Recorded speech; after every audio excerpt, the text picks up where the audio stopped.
Okay, we're recording. All right. I don't remember the exact number of this episode, but Oh, cool. Yeah, like you're a return guest. 20 You're something. the infamous Jesse Infamous. Clark. I like infamous. Yeah, that infamous works. Jesse Yeah, Clark. not famous, but infamous. Yeah. Which of course is completely different. They don't mean the same thing at all. Yeah, no. Infamous is better. Infamous because it's got two more letters. Yeah. Absolutely. Yeah. So what's been going on, man? Oh man, what it hasn't been going on. Honestly, as far as the haunt world goes, not a whole lot. Obviously, we're off season now. We did just finish up a couple of Christmas haunts. Those were fun. I'm sorry, holiday haunts. Because that's the way it goes. But yeah, no, Christmas haunts. They were cool.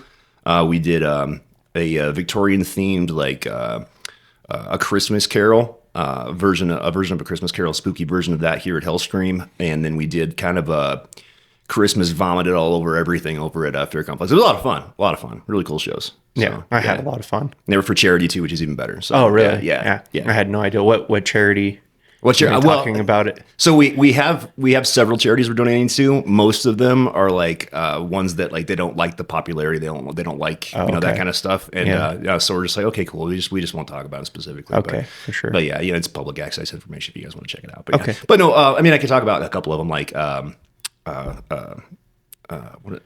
Jeez. Drawing a blank. Yeah, right now you put me on the spot. Springs Rescue Mission, Care and Share, that kind of stuff. Like the big ones. Those are a couple of them, and then there's some other ones as well. Oh, that's cool. Yeah. That's really cool. Yeah. That's one thing I wish, because, I have a background in restaurants and stuff like that. Yeah. I wish that more restaurants, because there's certain like stuff that they can't use sometimes. I wish they would donate that stuff to stuff like the rescue mission and stuff like that. So we can help the less fortunate. Oh, sure. In a previous life, I worked for like big box retail, like when I was like, 16, 17 years old. And the amount of fried chicken they threw out every day. Yep. I'm like, holy crap, man! You could feed like all the homeless people in this city just from one of these stores. You're throwing out all this food, and it's perfectly good. Yeah. But legally they can't do anything with this. I throw it all away. Yeah. Oh my god, man. Yeah. Like such a waste. Such a waste. It's terrible. But yeah, the Christmas haunts were a great time. Yeah, they're cool. Yeah. You had fun, right? Oh, yeah. Yeah. You had to be Ebenezer Scrooge. That was pretty cool. Talk like this. Yeah, walking around with your little candle and your little beanie hat. Finding the ghosts. It was pretty cool. That was really fun. Yeah, I plan on kind of toning that up a little bit next year and really playing into the story even more. So yeah, it's gonna be really cool. That's awesome. Yeah, it was and I had fun at Fear Complex too, rocking my straight jacket and the Christmas lights lighting up the place. Yeah, it's kind of different when you're going with like a theme versus non-theme. They're both fun and just in their own way, So yeah, I'm glad we get to do both. Have a lot. Anytime I'm allowed here, I just have so much fun. Oh, dude, allowed here? What are you talking about? You're always welcome. And like I don't know. A lot of people just, I've said it before, but a lot of people that don't do haunt don't understand the thing. Like, oh yeah. It's tough. It's tough. But then you got people like you. I mean, you got some huge accolades this year, by the way. Yeah. Yeah. We got big accolades, but with the big reviewers, like out of all the people that they mentioned in the review from Scare Factor, the national reviewers, you were mentioned the most from our haunts. That's pretty awesome. That's hard to do, man. Yeah. And so I had to give you some props for that. So hats off to you, man. Appreciate that. Hell yeah. Try not to. We got some good actors too. So to beat out some of these guys and to like be the one that was the most noted. Right. Yeah, I know I'm putting you in a weird position. No, you're right good. Now, but dude, I gotta. No, you're good. I appreciate it. Give this man some props. He killed it. Hi guys. Yeah. Yeah, it's my favorite thing to do. Yeah. Actually earlier today, my boss at work, she's asked me questions about like my relationship with my girlfriend and stuff, and he was telling her like about haunt and stuff, and she goes, "Well," and I was something about my relationship, and I was like, "Yeah, if my girlfriend decided not to let me do haunt, we're done." Period. Hey, man, that's a good like writer to put in that relationship agreement. You know what I mean, like we met when we were in haunt season like 4 years ago, so I was like. She wasn't like a customer or something, was she? No. Oh, that's cool. That's good. We met at there's this band from Denver. They're called Havoc. Okay. They're a thrash metal band. Oh, nice. All right. And we met at one of their shows. Oh, cool. Yeah. Cool. Play like. I'm glad you meet her at the haunt. Haunt people are weird, so Yeah. Just kidding. But yeah, I know I'm weird. I know. I'm the weirdest of them all. Right. No. You're good, man. You're just good. That's all you are. Yeah. That's what you are. But yeah, I was just like, yeah. Like, don't go against haunt because I won't be around for long, Yeah. Well, good on you, man. You gotta have priorities in life, Yeah. And it's my passion. Yeah. So it's like, I'm willing to work my butt off any other time, but if there's haunt comes first. Yeah, no, I get that, man. I mean, which is probably why I'm still single. Yeah. Yeah. It is hard to find somebody out there that can work with that kind of thing too. Yeah. I mean, I know from firsthand experience. So Yeah. Well, I know from this year, because like going into season, me and my girlfriend were going through a rough patch, and then like she was like, "Why aren't you ever around?" I was like, "'Cause I'm working and I have haunt. Like, what do you want from me?" Yeah. And we moved like at like dress rehearsal. That's right. Yeah. Weekend happened. Yeah. So It was a tough what do you want from me? What do you? Hey, you made it through it though. I know. We're here, but yeah, I get it. It's tough navigating those things for people who don't, or like employers. And there's this one story I've told on here. I worked with this one chef, and I think it was the last year we used mass casualty around here. Oh yeah. Our favorite. Oh yeah, thing so great in the world, mass casualty. No, nothing against mass casualty as a company, all that kind of stuff. But your powdered nonsense gets in the air vents, shoots all over the haunt, and then anytime anything gets wet, it turns into blood. Which in some cases can be good, but not when you're trying to like create sets and repaint things. It gets very, very messy. Black and white room. So great product. Really, really bad for like places with internal. It does its job so good that it makes other things bloody. Yeah, exactly. Yeah. It's worse than glitter. Yeah, and he was like, well, "What's wrong with your hands? Like, did you not wash your hands?" I was like, "Yeah, it's in my pores. Like, I can't get it out. Yeah, it's stained. It's just that stuff's it's the rough. worst. It's rough. Yeah. So it's a good product because it stays where it's supposed to go. Oh yeah. It definitely does its job. Yeah. Maybe we should get them. Well, you probably don't want them to sponsor you because of the negative things we say, but realistically, it's good product. Good product. Good job, guys. Got some downsides though. Yeah. So, what are some of your challenges like during the off season as a haunt owner and operator? Yeah, sure. Staying open. No, I'm just kidding. Well, honestly, like I guess some of the biggest challenges are what to do with the downtime, right? Yeah. So there's so many different options that haunted houses have for that off season. Okay, so do we prioritize building and repairing and creating new scenes and using all of that time to just prepare a significantly different and exciting and entertaining haunt for the next year? Or do we open it up for things like room escapes or lights on tours or people want to come through and use the building as like for like Nerf gun, stuff, or there's a lot of different possibilities. Or do we open it up for event space for people who want to have like spooky wedding? I mean, so we got to decide like where you want to go with it, right? And a lot of that has to do with your budget, how well you did. Haunt industry this year was kind of down. Yeah. And that's just overall as a whole. And of course, that impacted us too, just because of the economy. Except for our boys at Tear in the Corn. They killed it. Yeah, they did. They killed it, dude. Yeah, they did.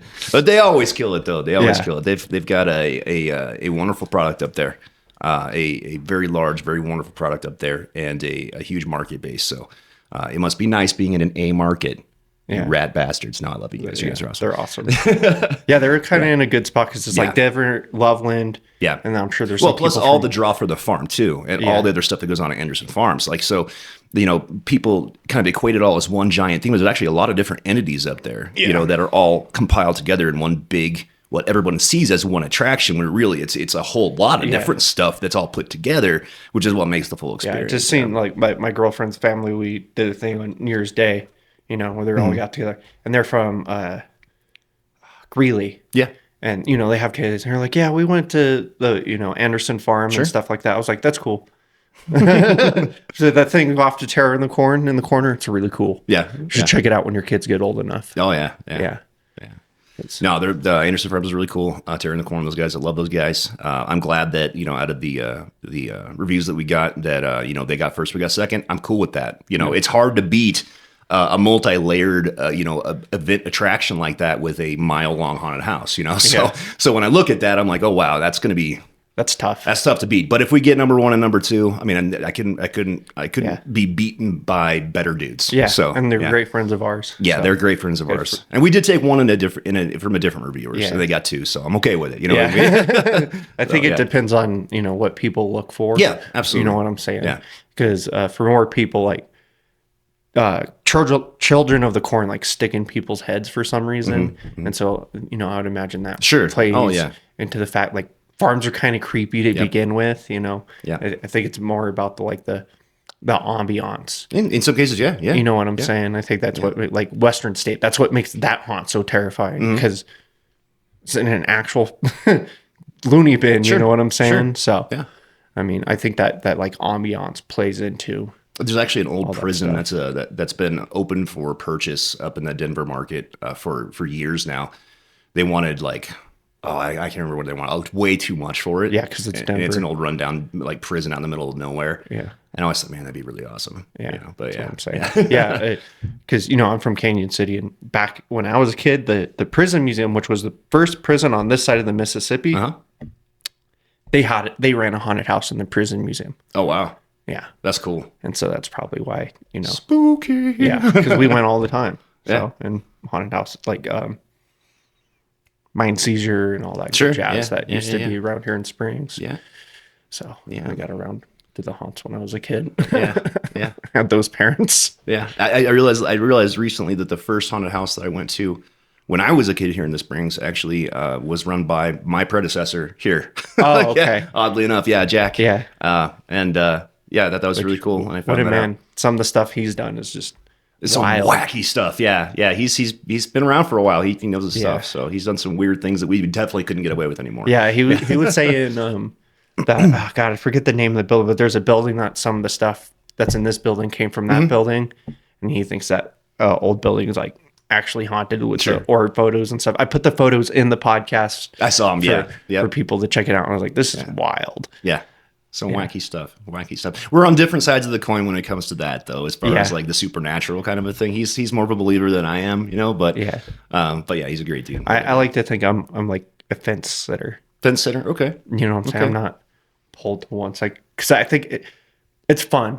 Yeah. You know what I'm saying? It's fun to believe that kind of stuff, you know. And I would say, as someone who's been to like Zach Bagans' museum in Las Vegas, certain things there like have like a weird pull to them. You know what I'm saying? I'm not saying it's necessarily haunted. It's just like certain things it's just weird.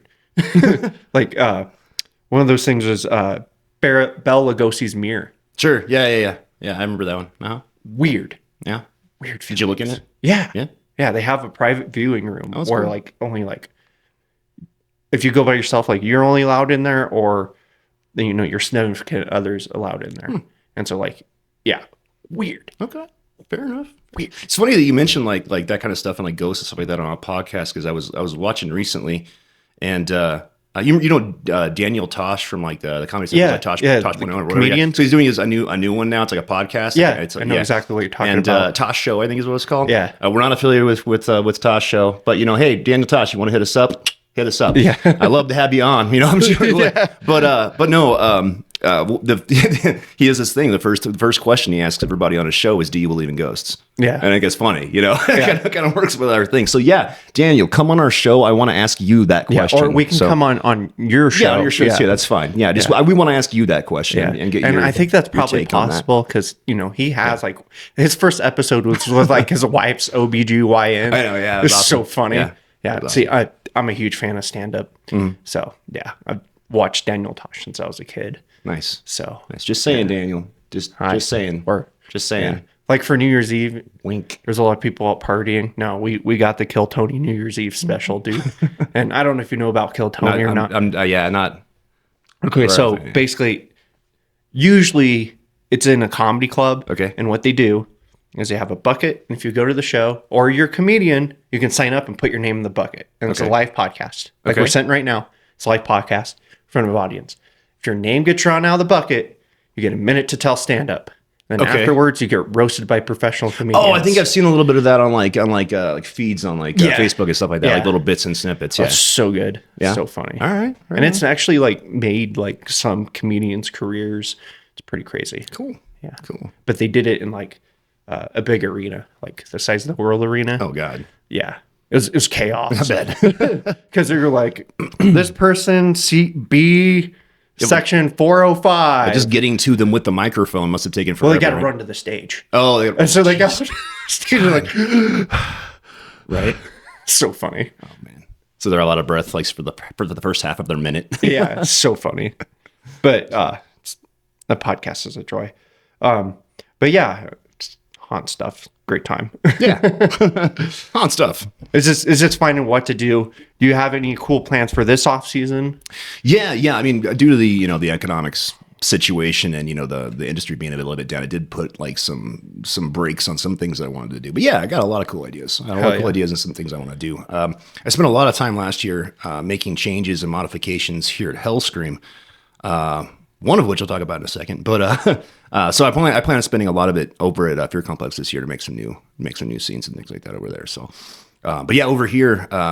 I spent a lot of time last year. One of the scenes that I built actually got most unique scene nationally this year, so that was pretty cool. That's cool. Yeah. I was actually hoping that Wizzo would be around to talk to him about that because he actually helped me out with the very beginning of that, moving a lot of dirt as we converted that graveyard into that ballroom. And I got most unique scene, which I thought was pretty cool. Out of 2,200 or something like that haunted houses ever reviewed, to get that, it's pretty cool. It's pretty cool. I felt good. So now I got to figure out what I want to do to surpass that, so I can try to earn that again. It's gonna be tough, but I guess cool ideas. Yeah, I really want to do this. I don't know how much I should say. I don't know. That's up to you, dude. So I want to do this. I won't go too detailed about it, but I want to do this a chapel scene specifically, kind of like a cultist chapel, with a live sacrifice going on. Cool. Yeah. Some weird like supernatural things happening. I don't want to go into too many details about it, but yes, it's gonna be pretty cool. See what you do. Beautiful and gory at the same time. Bad idea.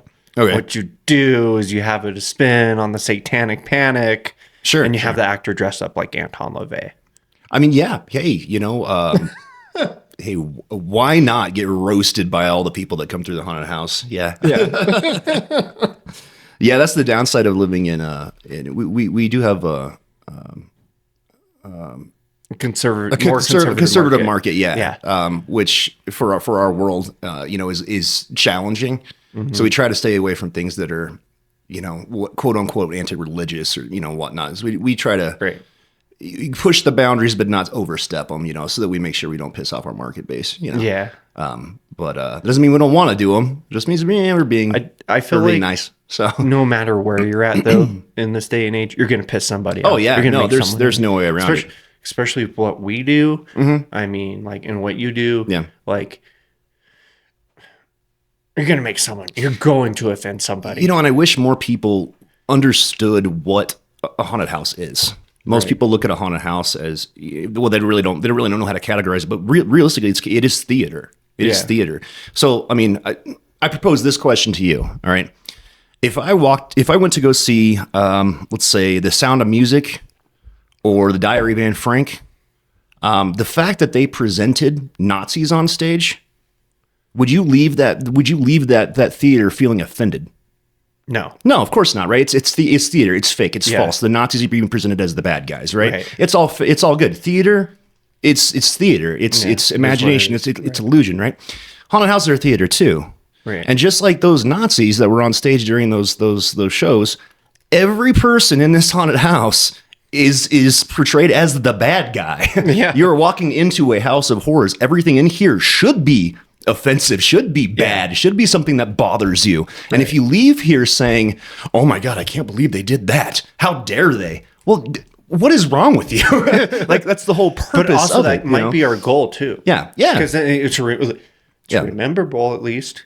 Yeah, it is. Yeah, exactly. It's memorable. As Vincent Kitty McMahon once said, "Any publicity is good publicity." Sure. I mean, I don't want to piss people off. I don't want to piss people off, but I wish they would understand what they're getting into and look at it from that vantage point. So that they won't just start throwing all kinds of crazy accusations and nonsense on social media, so that I have to respond like you're an idiot. I like reading haunt reviews online. It's a hobby of mine. Reading haunt reviews. Not ours, not necessarily just haunt reviews from all over, because it's some of the things you see people say, it's like... Sure. Oh, my favorite one is the most common, and for our audience, the most common complaint at any haunted house is that they either had to wait in line too long or that they ran into the group in front of them. Yeah. Okay. So if you come on the Saturday before Halloween, it's going to be busy. That's what we do. Yeah, that's what we do. It's going to be busy. Pick a different day. It's like going to the mall, on Black Friday. We have a certain amount of time to get everybody through that haunted house. And, I had one lady say they should have waited like 10 minutes between group. I'm like, okay, cool. So let's do some math on this, lady. So I broke down the math on it for her and responded to her. I kind of went off a little bit because she was really, really rude. Yeah. And I did the math on it. And I'm like, okay, so by your calculations, based on the number of people we had that night and the average group size, we could have done that as long as you stand in line and convince everybody in that line that it's going to be okay that they don't go through the haunted house and they're going to be waiting in that line until 5 o'clock the next day, 5 p.m. the next day, based on your time allotment, to try to explain to them that that's just not going to happen. Yeah. So there's that kind of stuff. And it just, those are stand so in line dumb. for hours for a roller coaster for 30 seconds. Yeah. You stand in line for 3 hours for a roller coaster at big theme parks. And you're pissed off because you had to stand in line for an hour for 30 minutes. Yeah. You stand in line for like 1 hour for a 30-minute thing, but you stand in line for a roller coaster for 3 hours for 30 seconds. And that doesn't bother you. People. Right. Or they go to Disney and stand in those lines. Yeah. Try a theme park or amusement park someday without a fast pass. Have fun. Yeah. It's rough. Have fun on the 3 rides you'll do all day. Yeah. So. I love waiting in lines. Yeah. Yeah. I know. People though, right? People. Yeah. It's wild. Yeah. Yeah. I was like when guys come in here like into haunts and they just like act like a certain way, like big and tough, but also like blown kisses and stuff like that. I'm like, dude, I know you're straight. Your girlfriend's right there. Yeah. People are weird. I will kiss you on the lips. I do not care. Yeah. People are weird. And it's funny because like 99% of the time, whatever they are doing, whether they're posturing or being weird or laughing or telling jokes or like being a fool or blowing kisses or whatever, it's all a defense mechanism, and it tells you something about that person, and if you look at it through the right vantage point, you can almost immediately tell what's going to upset that person based on how they're acting. Mm-hmm. So if you look at it from the opposite thing, like, so if somebody's posturing, right? Well, it's a predatory thing. They're making themselves look bigger so they can feel less intimidated. Mm-hmm. So obviously they're feeling intimidated, right? So and they think posture's a thing. Okay, so cool, stand on a chair. Because then all of a sudden you're bigger than them. They can't do anything about it, right? So like you can literally react based on what they're doing. Yeah, I mean, if they're blowing kisses, they're trying to be silly, So, well, you know how to work with that. That's really your specialty. When people are acting a fool, fucking weirdo. Yeah. No, you go like so hard and so much crazier than they are. You take whatever they're doing and you go so much more overboard that it just shuts them down. It's like, oh, this guy just so outplayed me that I'm done. And like, you just break them down to nothing. You just destroy their soul. It's great. I remember one Pacific Instance this past season, this lady was like, are you going to leave us alone yet? It's perfect. I was like, no.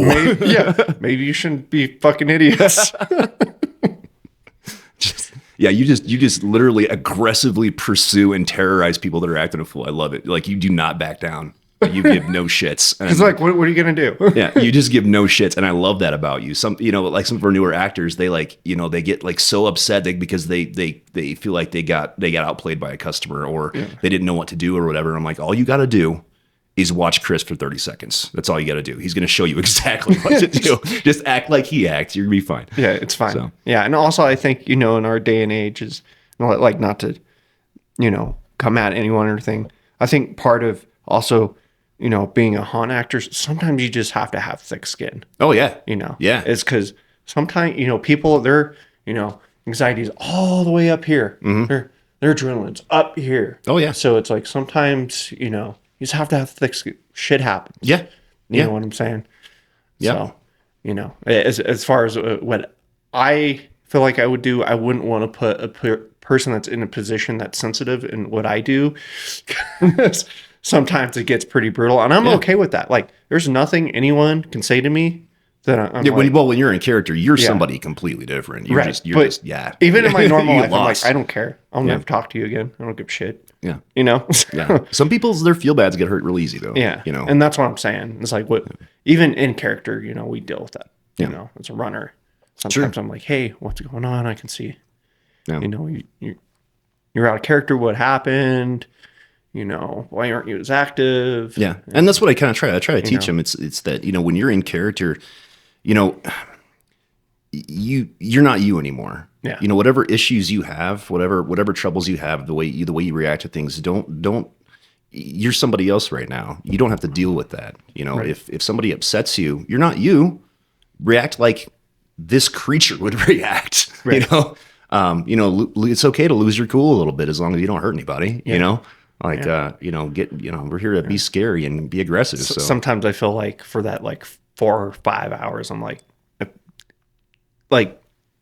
a mental patient, if that makes sense. It's if that was me on the street, I'd probably be in the loony bin. Yeah, like, absolutely, for sure, dude. Absolutely, like, yeah.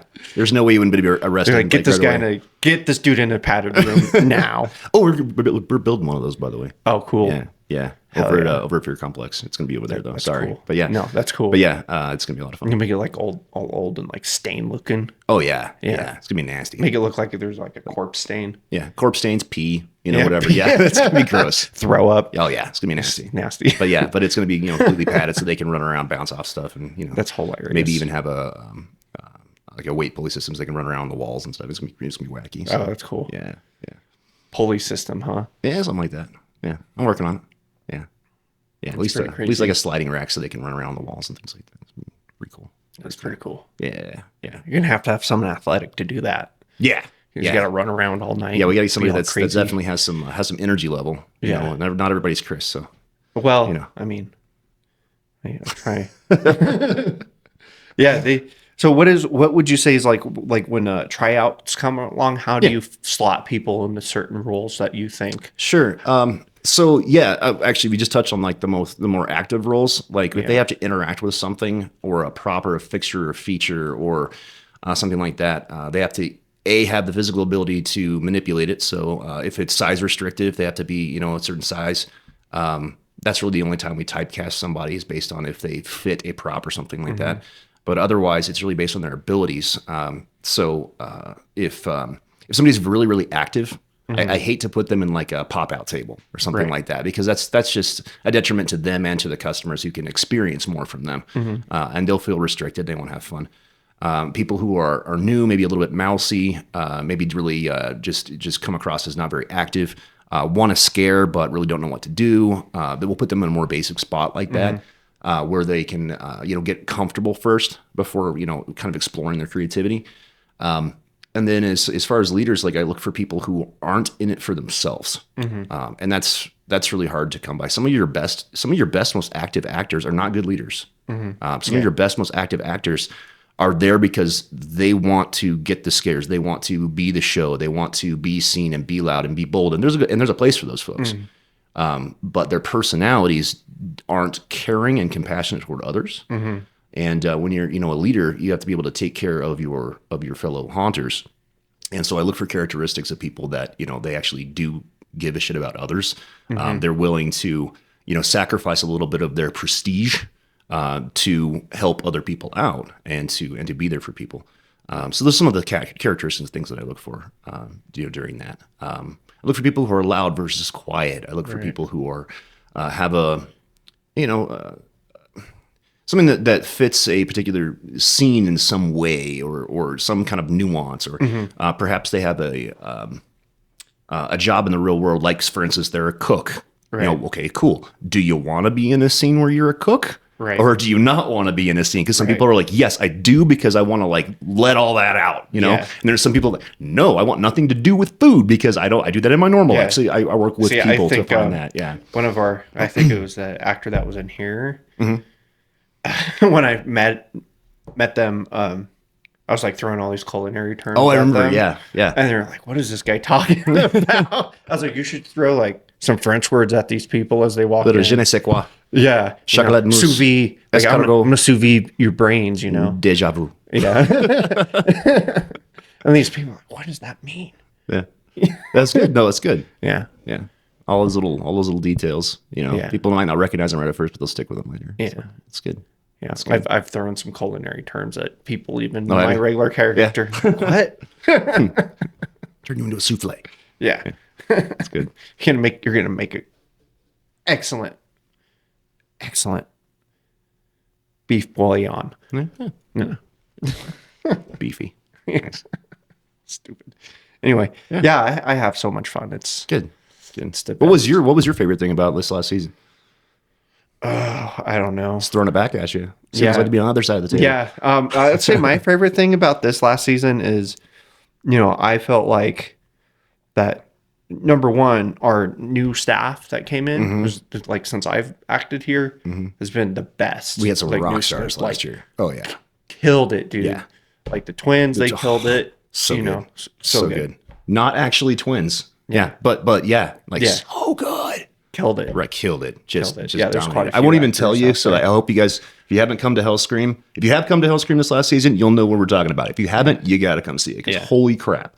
There's so many. I liked seeing the new folks this year really take care of it. And it seemed like, at least from my point of view, there wasn't that much like tension, because usually you know what I'm saying, usually throughout the season there's like some tension, and like toes stepped on and stuff like that. And there's always going to be some personality clashes and things like that, but we worked hard this year to try to eliminate and mitigate a lot of that, so that we would have a more relaxed people year, if you will. And I think that's the way it should be. I mean, we're all here at the end of the day, we're all here for fun. That's right. And if you're not here to have fun, what are you doing? Yeah, what are you doing with your life? Go do something. I mean, else. We pay you, but it's not. But but that shouldn't be your reason for being here. No, not at all. It's just like, if you got to be here to have fun. If you're not having fun, it's not for you, and that's okay. Yeah, it's not for. Yeah, but don't be the jerk. Don't be like, well, it's obviously not for you, and then be an ass about it. Yeah, exactly. Yeah. Go. I don't know. Maybe you're more into stage acting. Yeah.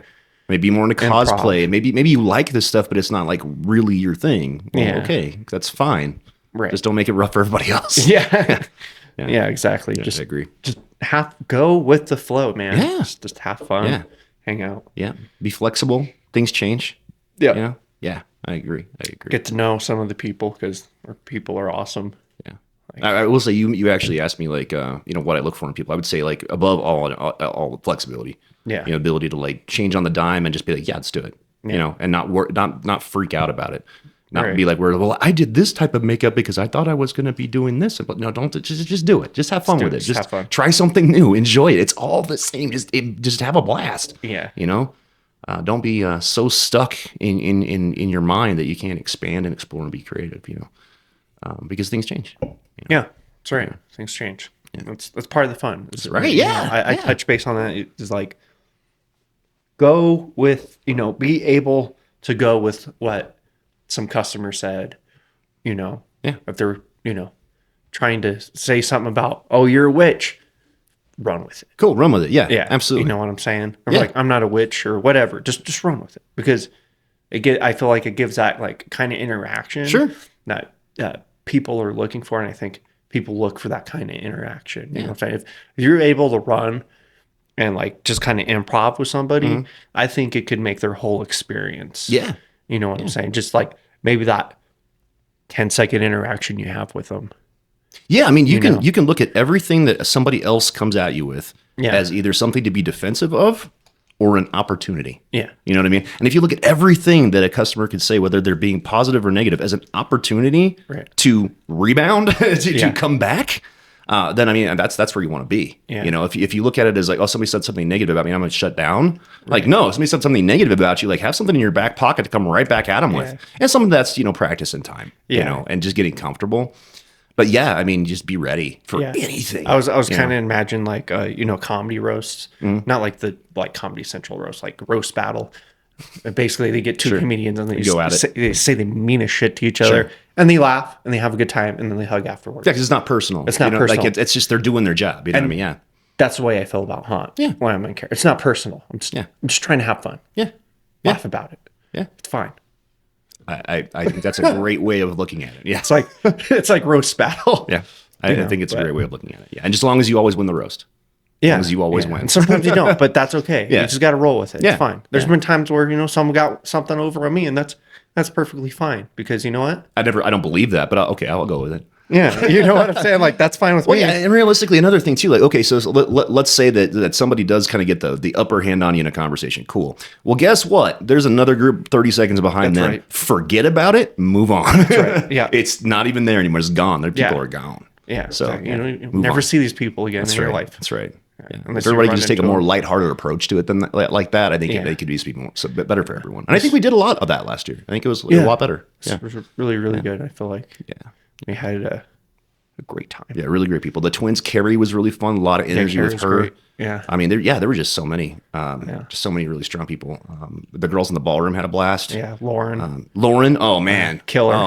So Dude. killer. Yeah. So killer. She did things with that bedroom scene I've never seen before. Oh, yeah. And honestly, any place we put her, Yeah. we decided to move her around for some fun.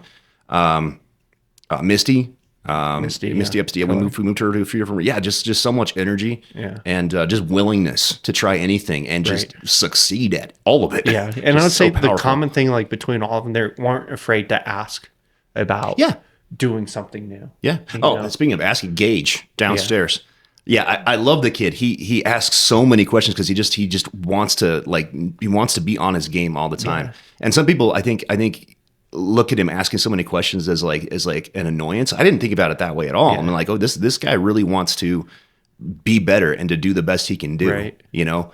And he's constantly like wanting to learn and be better, and I appreciated that from him. And he was good. He's really good. Yeah. Yeah. And I get that too, because like I said, like I have a lot of experience in like kitchens and culinary and stuff like that. And so like I feel like, you know, as I move up as, you know, life, I'm more of like a sous chef and an assistant manager and stuff like that, you know, like I don't look at somebody as asking a lot of questions as a negative thing, because like maybe they legitimately don't know how to do a certain task that they've been tasked with, you know. And so, you know, if you're making a cake, I rather ask me How many eggs go in it? Yeah, instead versus of having an eggy cake. yeah, exactly. Or you know, what speed should I mix this on instead of, you know, turning the mixer all the way up and then you have cake batter everywhere. Absolutely. Just one instance. Absolutely. You know? Absolutely. But on the other hand, there's a point where you choose to be a dumbass. No, yeah, you're right. Yeah. But yeah, if you want to be a rock star at a haunted house, ask questions, be flexible, go with the flow, and kick some ass. Yeah. That's what I would Have say. some fun. Have fun. At the 5 things. If you get to do those 5 things, you're a rock star. Yeah. So there you go. Looking at the camera. Yeah, that's the words from Jesse. I think five commandments from Jesse. I'm sure I'll forget those and replace them with other things, but that's the general We'll roll with consensus it. right there. Yeah. Yeah. Yeah, 5 commandments from No, Jesse. yeah. the legend. What am I- Legend what of am I, Colorado Moses? Springs. No, not at all. Not at all. I mean, you guys technically did like build these 2 huge haunts here in Springs. that's I mean, true. it That's did true. take splitting of some sorts, of seas of sorts to get Yeah, that all done. it took a lot of work too. We had a lot of help from great people such as yourself, you know. Yeah. But it was a tough road. But and we're always. I mean, I never look at it as complete though. I mean, this is always in project mode. You know, like it's never going to be done. Right. You know. Even when I pass the helm to somebody else someday, it's not going to be done in my eyes. You know. Right. It's just I just continuous. want to be satisfied with what we accomplished. You know. Right. That's where I want to be, and so far I am. Yeah, and I think that's with most haunt owners. They do it for the passion. Absolutely. Because they want to be there doing it. And Well, yeah, I mean, you have to do doing it for the sets passion because there's and- not good money in it. I'll tell you that. yeah. And, you know, Yeah. then that's what makes it really cool. You know, Yeah. even as, you know, actors as such as myself, it's like the guys who stick around, they have a passion for it, Sure. you know, and it's like, it's the most fun thing ever. Yeah. And it's like, It really is. Yeah, I agree. you have to have a passion for it. If you're going to be good at it, you have to have a passion for it. It's not half in, half out. You know, Yeah. I've told people, you know, I've met like through at other jobs or whatever, like, oh, that'd be cool. I've done some stage acting and stuff. And I always tell them, if you want to do it, that's cool, you know, and I hope you do decide to do it, but you need to be all the way in it. Yeah, you can't half-ass There's no half in, half out. Yeah. It's either you're going to do it or you're not going to do it. Because if you're going to half-ass do it, like be on the fence about it, you're not going to have fun. Yeah. Because like something like our haunt, it's like some nights you're just Yeah, like that all night long. Yeah. I mean, you barely have time to drink water Sure. some nights. yeah.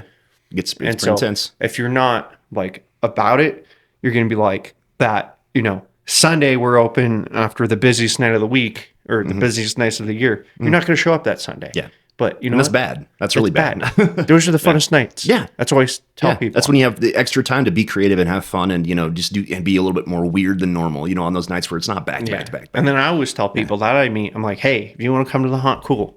But you should come like in the first couple weeks or come on like a Thursday or a Sunday. Yeah. There's the best nights to come. Yeah. Yeah. And that's what I try to tell people too. I'm like, okay, cool.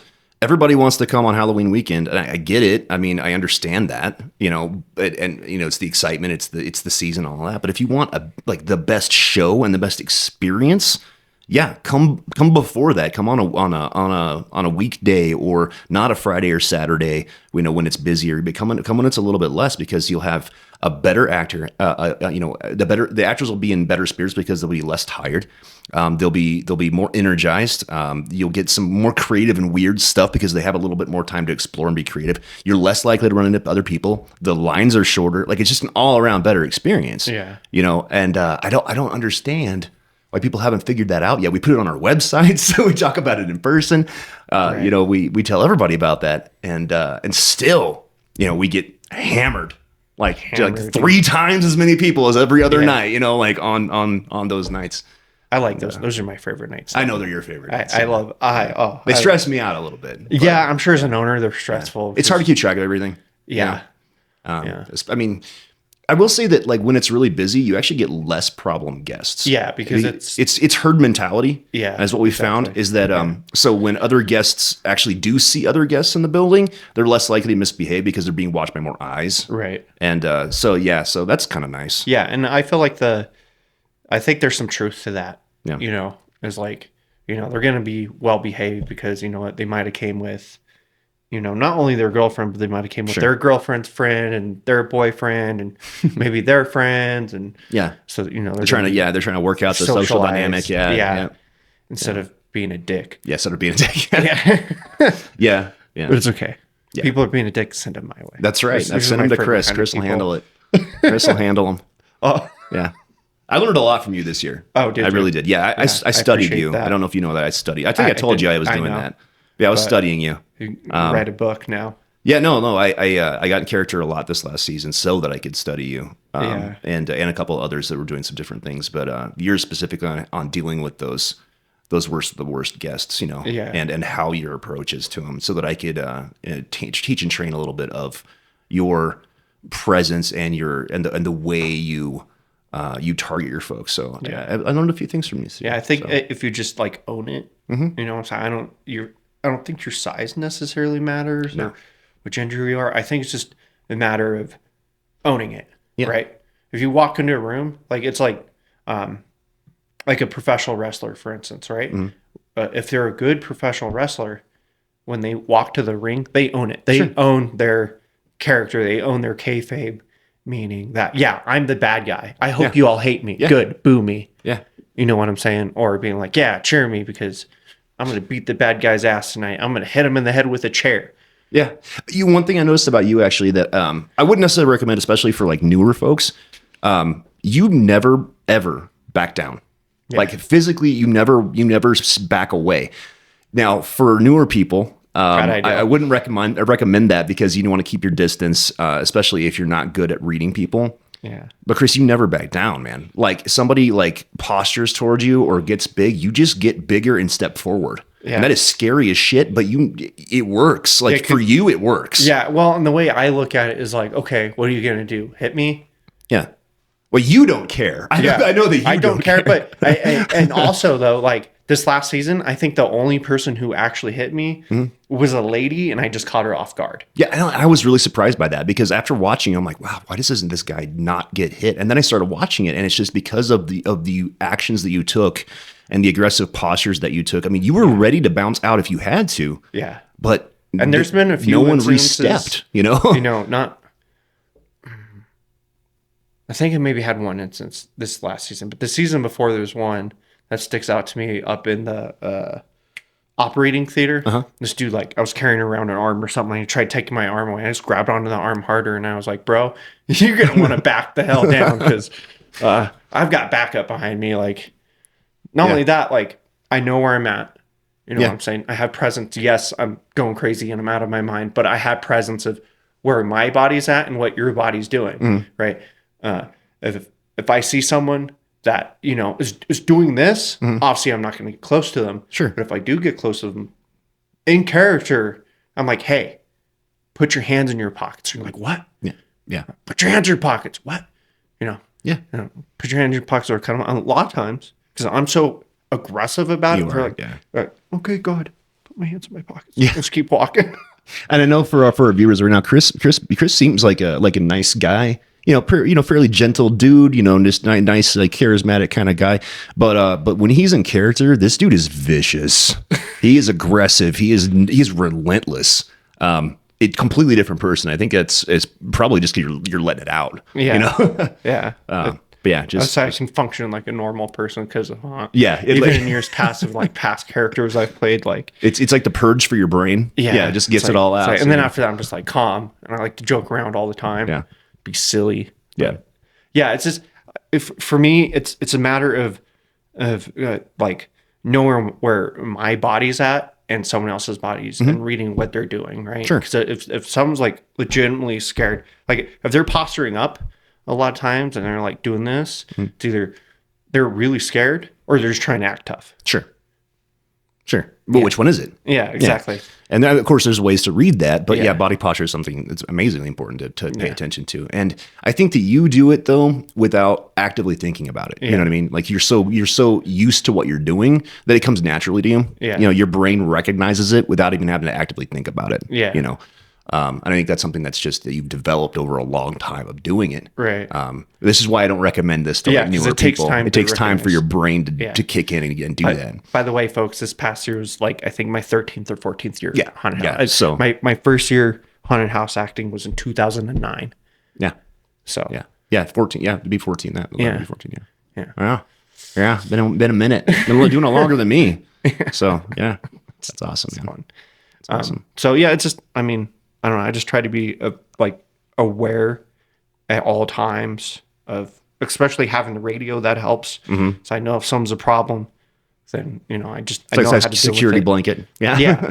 But most of the times, I don't think I hardly ever make any calls on the radio. You don't. Yeah. You Unless don't. there's something that like serious happens, I don't make calls on the radio because it's like most of the time people are just they're just scared. Sure. That is what happens most of the time. And they're acting a fool and being an idiot because they're just scared. Sure. You're the only person who has a radio who would not call me if you got punched in the face. No. You know what I mean? Yeah. And I wish you would, but Yeah. but yeah, like you're the only person that is just chill all the time. Yeah. And it's like, But at the same time, like if I call you, you're there like immediately. Yeah, for sure. Hopefully. No, you very prompt. Sometimes I've missed a couple calls. But sometimes it's like I feel like number one, I listen for this guy's a problem or my name. Sure. Other than that, I don't care what's going on the radio. And sometimes it's like, for me at least, I turn my radio all the way up. I get radio some nights. And this year, having a designated radio helped so much because I knew it was already turned all the way up. Yeah. Because sometimes, like in the past, I'd get a radio and it'd be like on 4. Like, I can't hear what's going on. Sure, because it'd be a random radio that you plugged your headset into. Yeah, Yeah. and Yeah. I So somebody said it differently before. Yeah. Yeah, and I can't hear what's going on because it's just like so chaotic. I don't know if it's just like in my head or what's going on around me or just because I'm just so intense. It's like if it's not turned all the way up and like screeching in my ear, not going to hear it. Yeah. Note for other haunts: if you don't use designated radios with people's names on them, do that. Presets are important for folks. I think most of you guys do that, but just a little takeaway. All right. Yeah, it's great.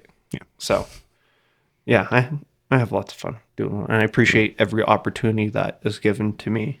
Oh, dude, by you guys. you've earned every one of them, so you don't have to appreciate. You don't have to thank us for anything. Try to We stay thank you. cool about that stuff. Yeah. So No, I appreciate it. if we just need more folks like you. Yeah. And yeah, I don't know. Someday, I might hopefully be more involved in haunt. That day could definitely be coming, buddy. Yeah. But yeah, it's just I have lots of fun and I hope to talk to lots of cool people out there. Sounds like you have started to. Yeah. We're trying to get some cool stuff going. Yeah. So Yeah, maybe Daniel Tosh. Yeah, come on. You talk to, He's not going to do it. Yeah, no, He's not going to do it. He doesn't even know who the fuck we are. He doesn't know who we are. Yeah. The likelihood of him watching this podcast and actually trying to get a hold of us is pretty much zero. So this last season for you, was it like, I guess, what was your biggest challenge this last season for you? Oh, wow. Wow, let me think about that a second.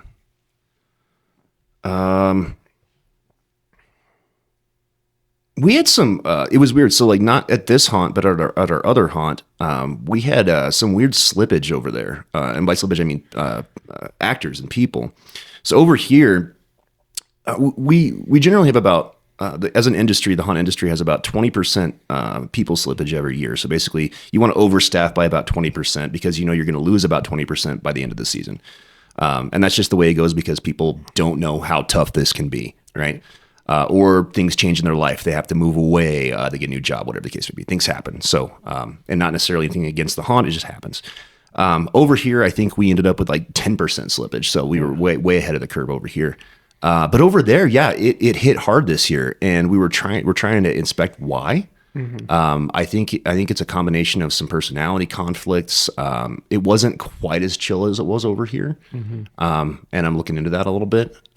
So maybe some personality conflicts, but I'm kind of trying to diagnose and figure out where some of that slippage came from. But it seemed a little more chaotic over there. Yeah. And I was over there last year full season. I was over here that full year this season. So now I got to figure out where I'm going to go next year. Yeah. But yeah, I think that was the most challenging thing, was always trying to ensure that we had enough people in the right places for the shows, and calling in our understudies and our backup folks, and all of that to make sure that everything still ran smoothly and efficiently. That was definitely one of my challenges this last season. Really over here though, I mean, it just ran so smoothly. I was really, really impressed. I mean, obviously I got to get in costume quite often, and that's a sign that things are going good, because I don't get in costume very often, and to be able to do that, on a part of each night or every other night, basis, that's amazing. And, I really, really love that. So, I say the biggest struggle this year was just customer count, because the industry was down. Yeah.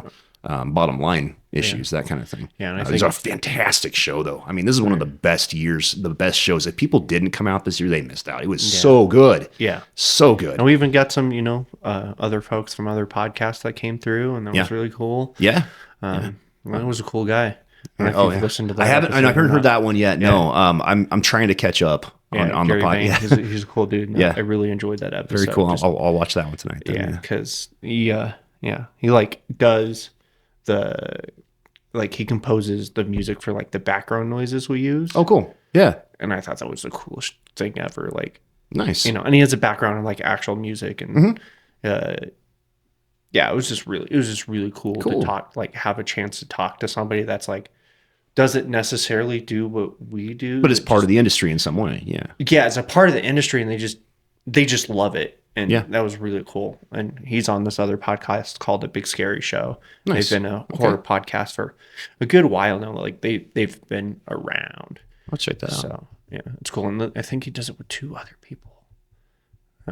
I need to reach out. It's interesting to too, because like this type of podcast is kind of like you were talking about before we were on tonight, that it's kind of like a niche kind of a thing. Yeah. But really, realistically, like though, there are so many levels and layers to this, from audio and to animatronics to lighting and sound special effects, the companies that make foam and blood and all the different types of elements that go into from makeuping and costuming to the business side of things, marketing and sales and advertising. There's so many different levels and layers to this, from a business side to a theater side to an actor side to everything. And I think you'll find that pretty much everyone can relate to us in some way, right? Even if it's just like has to do with their fears. I guess my challenge for you would be to broaden out and find ways that everybody can relate to it, because I think everyone can in one way, shape, or form. Yeah. I really think that everyone would be able to relate to something that we do in some way. Right. Yeah. And I mean, there's massive like horror podcasts out there, like Morbid. Those 2 girls are killing it. Yeah. They have I've heard them. Yeah. They're good. The most comprehensive, like, compilation of like evidence as like who is like Jack the Ripper. Oh yeah, and like the way they just like those two ladies like took the, because Jack the Ripper is like so much if you're into that kind of stuff. oh yeah. You know, I've gone down that rabbit hole before. It's a big rabbit hole. Yeah, it is. I It's think, a deep rabbit hole. I think they're finally like they did like 8 hours on Jack the Ripper, something crazy like that. And it's like the amount of time that like they put in was just like really cool. Like, at least for me as someone who enjoys like the morbid, like I haven't like, heard their stories shit. on Jack the Ripper. I'll have to listen to that right away. It's really good. It's like 8 hours of it. Yeah, it's like I'm gonna go down this rabbit hole again, man. Yeah, dude. They go into like Pacific victims, the times, who was there, who found the bodies, the backstories of the victims, the story of the area that it happened, Whitechapel, England. Sure. Yep. But yeah, it's really, really cool. Yeah, nice. They have a really cool. They also have a comprehensive series about H.H. Holmes. I love H.H. Holmes stuff. Yeah. Yeah. I mean, he's a terrible human being, obviously, but his stuff was just so. God. I mean, honestly, and you hit two of my key things because this entire place is based on the time frame of Jack the Ripper and H.H. Holmes. Okay, and so if you look around, you'll see some nods toward those two specific characters. Because that's kind of what I was hoping to shoot for in this. And what exact year is this supposed to take 1888. 1888. Okay. So right at the prime time for Jack the Ripper, and just before I suppose the World's Fair. But yeah, just right in there, in there. Yeah. That's my goal. I mean, that's why I dress up like Jack the Ripper and hang around outside. You know, just to kind of bring that little ambiance to it. You know.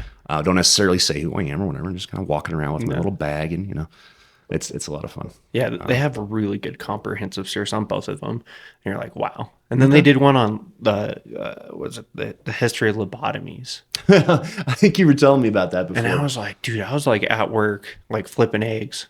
And I was like, it takes a lot for me to be like, that is fucked up, dude. And like the story, what they did to roast Kennedy family. I was like, what the fuck? Yeah. What the fuck? Yeah. That is fucked. Here's something that'll get your mind twisted too. Like, see, we look at like lobotomies and stuff like that as barbaric, right? Because like holy shit, we didn't know what we were doing. Right. We were cutting into people's brains. We were really jacking with people, right? And it was barbaric. It was gross. It was terrible. Electric shock therapy. So electric shock therapy. Yeah, all that stuff is barbaric, right? Yeah. Now, can you imagine like 200, 300, 400 years into our future, how people are going to look back on us and look at some of the things that we are doing right now as barbaric? Yeah, something I like to think about is like they used to irradiate people for cancer. Yeah, they used to irradiate them with what the hell were they doing? Yeah, I like to think about vapes that way. Yeah, They did what? They did what? Didn't they know that such and such and such and such? Yeah. We will be looked at that way. Yeah. It's crazy to think though, because like one of the things I've been trying to wrap my mind around recently is that like the general intelligence of people has not changed for a long time. Yeah. Our resources and technology and the way we view things has changed. Right. Right. So it's crazy to think that people 300, 400, 500 years ago were just as smart as we are today. Right. They just had less to work with. Right. And so again, 300 or 400, 500 years in the future, they're going to be looking at us the same way we look at those people in olden times, as barbaric and crazy and nonsensical and stupid. They're stupid. No, they're not stupid. They just had less to work with. If you really think about it, like we look at people from like the 90s that way. You know what I'm saying? Like the advancement of technology, like from let's just say in the last 10 years, is so crazy that we look back and like, we only used to send text messages and have to do T9. Dude, so I was in high school in the 90s, so I understand exactly where you're coming from. I was one of the first kids who had a cell phone. Yeah. Right? It's because I actually had a job. And honestly, I never used the damn thing because who is it going to call? Nobody else had a phone. Yeah. Who's your age that has a cell phone? Right, exactly. So I used it. I kept it for emergency. Honestly, it was just it was a prop. It was a prop to get chicks. That's all it was. It was terrible. Yeah. But yeah, I mean, you didn't text with who were you going to call? Who were you going to text? Yeah, no, there's nobody. It didn't get on the internet. It didn't send emails. That's my point. So I've had to grow up with all this technology and have to work through all this technology. Yeah. And to see where it's come in just that, in my opinion, that short window of time is insane. Yeah. Insane. So to think about what that's going to be like in the next 50 years or 100 years. Holy or like shit. So, like for us, for instance, like what is AI going to do to the haunt industry? Oh yeah. You know? Yeah. Yeah. Yeah. Like think about that. Like, Oh, yeah. The thing, even like 6 months ago in AI time, it's like ancient. Yeah. It's fucking wild. I dude. actually have an idea of something to do with AI that I don't necessarily want to give up right now. Yeah. But it's basically marrying it with a concept that I had from before about basically triangulating projectors onto a fog screen to create a ghost. But those projectors are actually connected to in a way to motion cameras that are motion capturing a person in a room that's wearing VR goggles that can see from those vantage points. So that ghost that it projects is actually a 3D image of them, and they can interact with the guests. Yeah. Okay. But if you mix AI in with that, you don't have to have the person anymore. Yeah. Yeah. So literally, you could just have a ghost that can interact with people. Yeah, you can have the That's AI insane. draw up in 30, less 10 seconds. Yeah. A ghost image of that person. Yeah, and that can then like see them, react to them, pinpoint them, interact with them. It's insane. Yeah, yeah, and so I think it's gonna be weird. Yeah, I don't know if you've heard of. I think it's called Sandbox VR, and it's not a fan. Okay, so basically, it's been around for a little bit, but it's usually in like a warehouse or something like that. Is this where they market things out on the floor and you think, and then you get laser, you get laser. It's like laser. It's like advanced laser tag, but you need to do that for haunt. They have no laser tag, but just like we gotta get you to I was thinking like trans world. Yeah, when I was thinking like mixed reality though. Okay, like so, augmented. Yeah. Okay. So meaning like you do have the headset on, but the cameras are there, so you still get like what we're doing, but you get the add-on features of just like certain ambiances and ghosts and maybe even filters. I mean, you can take some filters and make shit really weird for people. So there is a company that does some kind of like what you're talking about. So what they do is they create these masks, right? And these masks, they kind of look a little cheesy right now. I think they're going to try to start getting them better and better as they go. But these masks basically are a specific shape, and they're recognizable by the software. Right. So they do the VR thing or the AR thing, and you go through the haunt, and then when it picks up that mask, it shows you a different face. Oh, that's right? cool. Something that's impossible to create, you know what I mean? Yeah. And so that's kind of cool. And so that kind of technology, I think, is what you're talking about, like where it would basically pick up on things and modify the world, right? Yeah, that's pretty cool. And they're working on it. They're working on it. It'd be cool. Or even having something that has, about haptic feedback. Mm-hmm. Having something that's haptic feedback, like a suit that you just like a vest, sure, right? Imagine like, so I know we do our we did a contact night and stuff like that this past season, but imagine that instead of having to touch the person, you just put a vest on, sure. And so maybe you make a contact like pad area in a certain thing, so you want them to feel like, for instance, in here, them cutting the body in half, so you get here, yeah. So you have a contact pad here that communicates with the vest. Mm-hmm. And you have a special prop, and once you do the prop, it communicates with the vest, and the vest like vibrates, so they feel what they're experiencing. Sure. You know what I'm saying? What if you set it up where you've got a guy sitting on a couch and a girl standing over here with a shotgun, and you have to walk between them, but they're just mannequins. Yeah. And as you walk between them, the shotgun goes off, and you feel it in your chest. Yeah, that's what I'm talking about. Yeah, that's cool. The kind of stuff I'm talking about. Yeah. Or like upstairs in the operating theater. Like when you shove your hand in their guts, what if your whole vest vibrated? Yeah. It's just like stuff like that. I think, not only could be like an added experience, but an upsell for what we do. I do see one downside of it though. It's incredibly expensive. Well, yeah, but I mean, just like any technology, it gets cheaper with time, right? Like back in the day, how much do you pay for your cell phone? Well, yeah, no, I got you. Yeah, understandable. Yeah. Too much. You know what I'm saying? Yep. Like even I'm a tech nerd personally. Like I love tech and just like there's nothing wrong with that. And so like when VR first came out, like it was prohibitively expensive. Sure. The first headsets were tens of thousands of dollars, right? Mm-hmm. And you needed a top of the line PC that was again $10,000. just to be able to run it. And you know what? There wasn't a lot of like software and games out there, but now, I mean, relatively VR headsets are affordable. They're more accessible than ever. Especially you got stuff like the Quest, right? For people who don't know, the Oculus Quest is a self-contained VR headset. It has everything you need. You don't need a cell phone to do it. You don't need a computer to run it, and it runs in itself. And I think that really helped the accessibility of VR.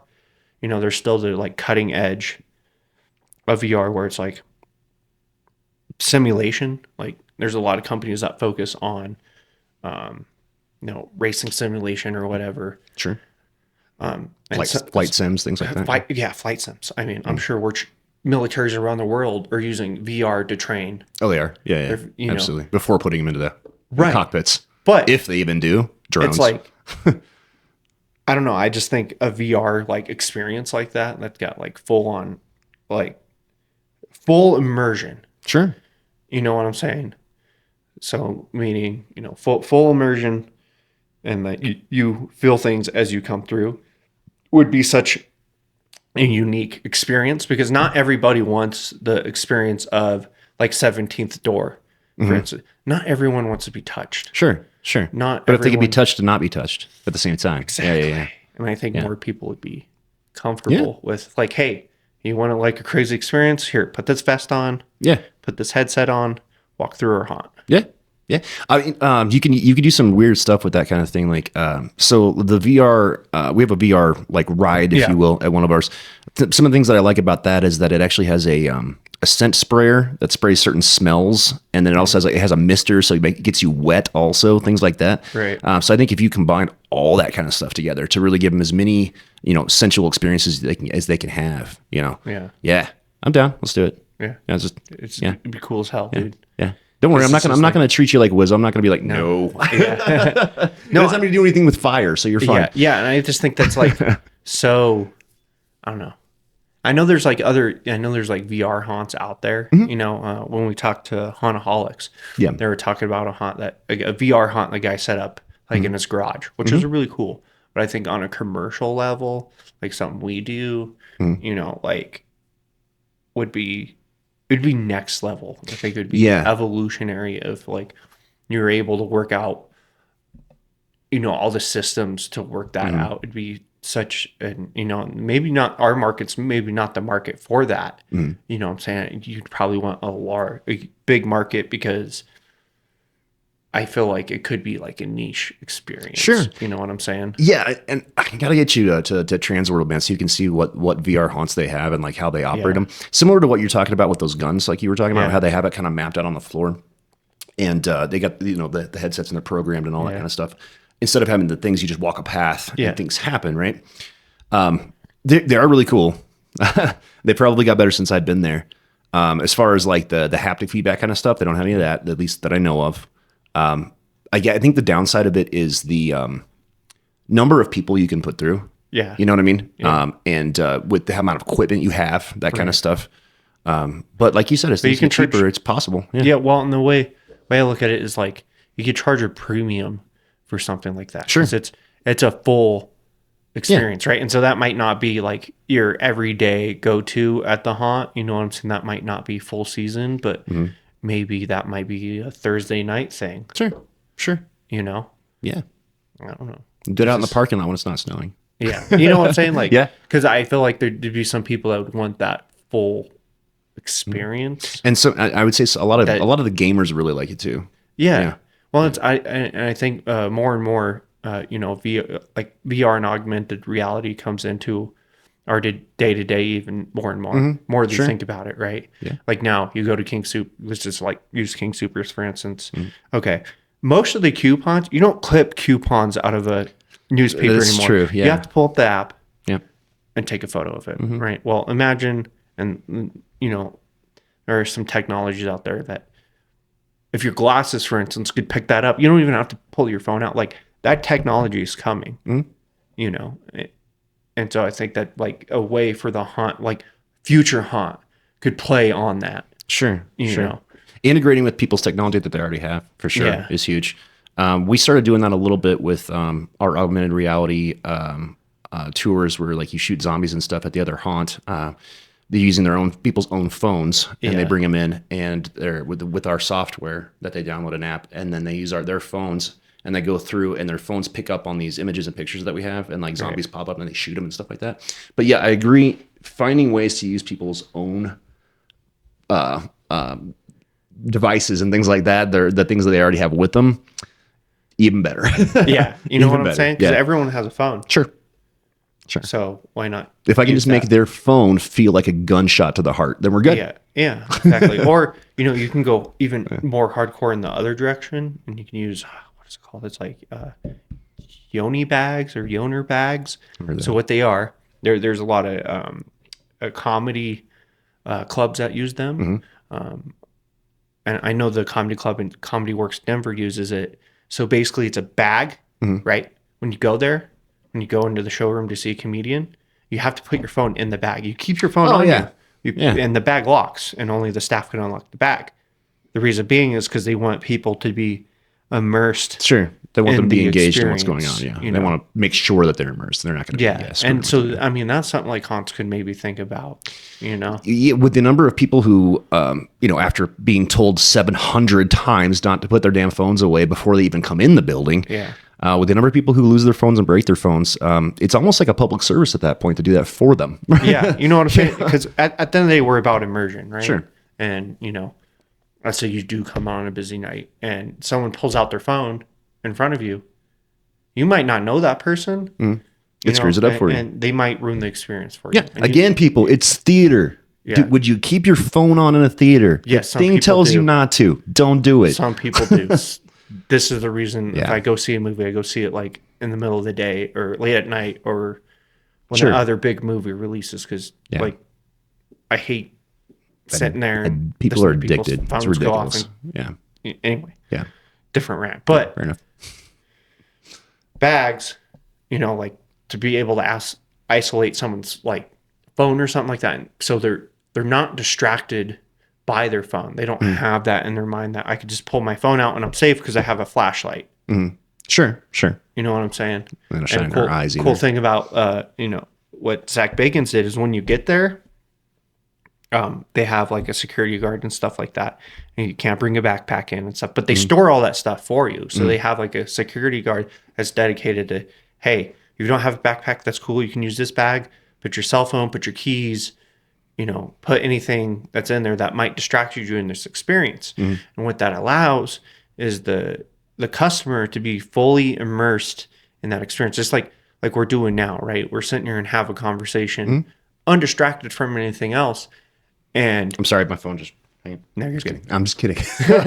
But what I'm saying is like right now we're undistracted from anything else in our life. And it's a rarity in our day and age of where you're not distracted from something. And just another thought. Yeah, no, I get you.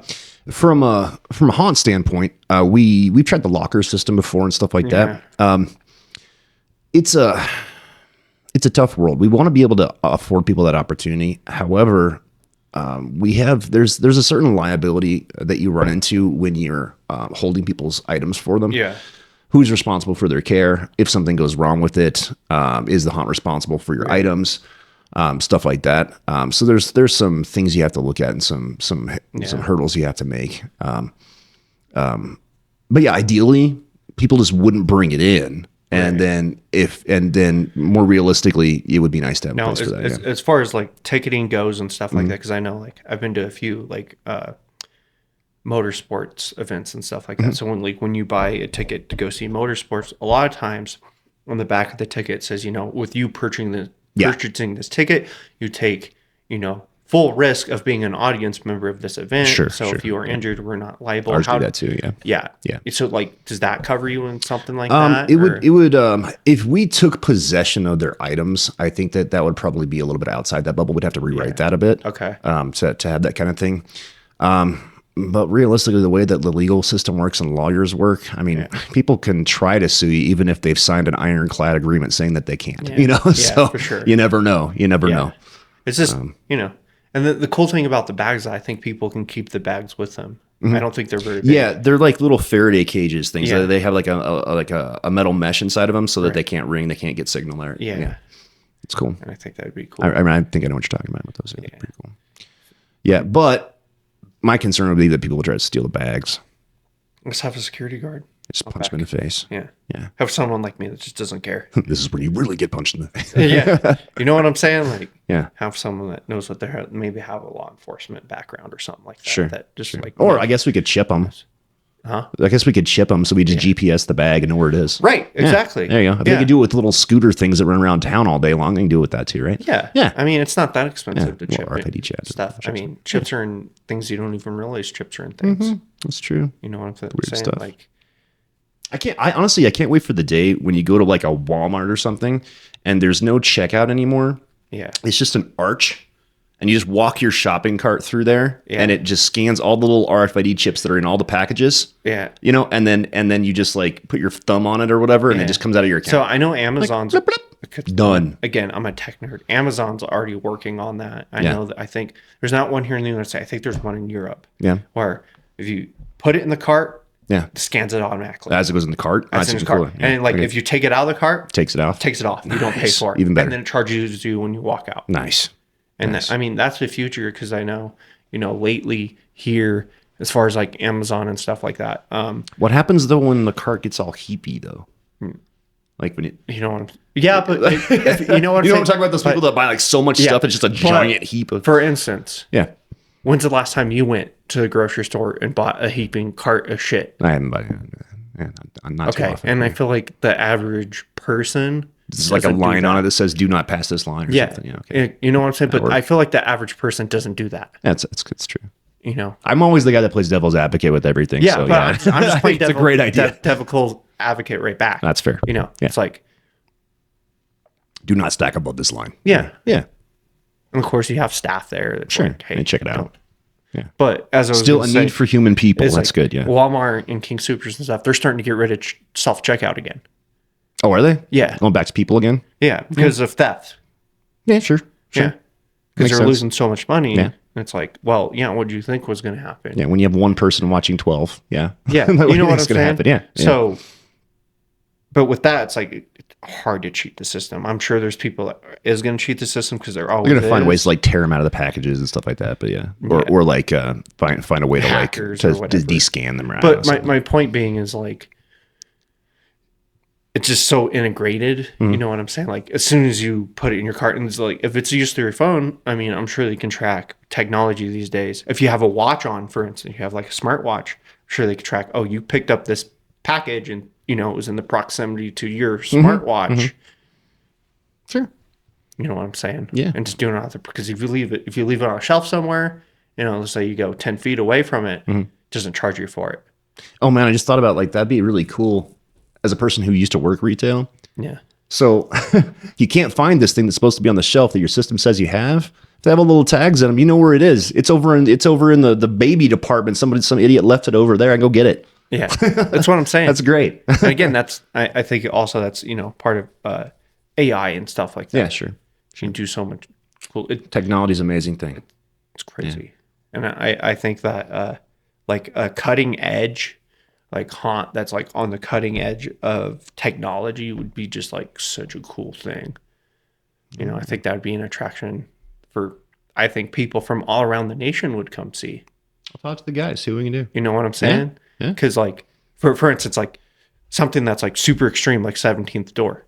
People come from all over the United States to see 17th Door. Why? Sure. Why? Because they want that specific experience. Yeah, right. They want the full contact crazy nonsense. Yeah. And not even that. Let's just say like Halloween Horror Nights, right? At Universal Studios. Why do people make that their vacation? Because they want that experience. Right. They want to see those classic ones. That's exactly what they want. Exactly. Yeah. And I would imagine that there's people out there that want that like oh yeah, tech absolutely experience. Anyway. Yeah. I agree. That's my ideal about a super high tech haunt. Well, drop a business plan for me. We'll see what we can do. Yeah. I'm gonna go hit Excel tonight. Let's go, bro.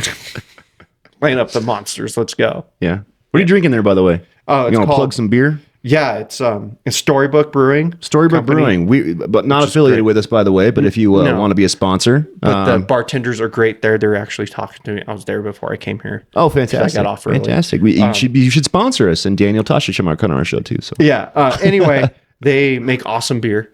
Their beer is like fruit based. Most of their beer is fruit based, which is crazy for most like breweries. What is this one here? This one is called The Last Strawberry. The Last Strawberry. Yeah, it's a honey wheat beer, but it's infused with strawberries. So this beer, believe it or not, is 7.5%. Strawberries that get you screwed up. Yeah. I took a funny story. I took my friend there. His name's Riley, not a beer guy. Okay. I took him there. He had 2 beers and he was like, "Man, I'm kind of drunk." I was like, "Yeah, because first of all, you don't drink beer. Second of all, these beers are like 8%. Yeah. Like nearly 3 times as much as you probably get off the shelf. Yeah. That's great. That's great. They're really great. They're cool. It's a cool vibe. Honestly, they're kind of them, and Go Patch is like a pre-haunt hangout. If I get off work early or I'm off that day, I usually will have a beer. Storybook or book? Book. Storybook and Goat Patch. Check them out, folks. Check them out. They're great. They're great. Great. Beer's good.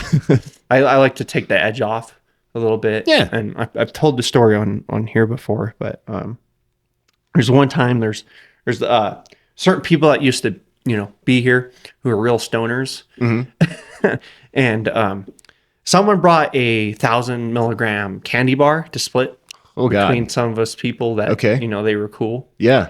How'd that go? Oh, it was a great time. So we split it, I think, between 10 of us. Okay. And I think I was the runner downstairs at the time. And I was like running around down here like, I have someone's face on my face right now. This is crazy. That's because I wore that like a mask, and so like the whole time I just felt like someone's face was on my. It was a cool experience. Anyway, taking the edge off. This was, of course, before my time. And Jesse wasn't here. Yeah, I don't condone any of this. Right. I'm a good boy. I promise. I only drink liquid IV and water before haunt. I promise. Sure. Okay. Well, I appreciate you doing this, Mr. Jesse. You're very welcome, man. You're very welcome. It's always a pleasure to be on. Yeah, no, I appreciate everything you do. Right back at you, man. It's a great time. It wouldn't be the same without you. Hell yeah, go team, man. Go team. Appreciate you. Wrap it up.